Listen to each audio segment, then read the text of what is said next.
در ابتدا نماز جمعه اولین مراتب رسول اکرم صلی الله علیه وسلم در مدینه طیبه، در مدینه منوره خوندن. سال یکم هجرت وقتی که هجرت کردن، در اولین مسجدی که در اسلام بنا شده است مسجد القبا است که حاجی ها رفتن در اوج نماز خوندن که 2 رکعت نمازی که انسان طهارت غسل کرده رفته در مسجد القبا بخونه، ثواب یک عمره کامل خداوند در نامه اعمالش ثبت میکند.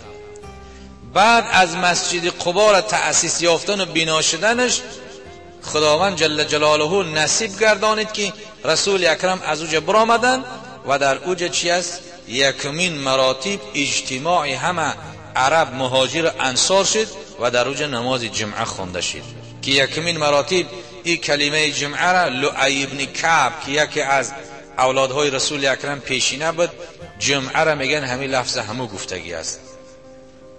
و به دیگر معنا اجتماع مردم است که جمعشان مردم، به همین خاطر او را چی گفتن؟ یوم الجمعه، روز اجتماع مسلمین.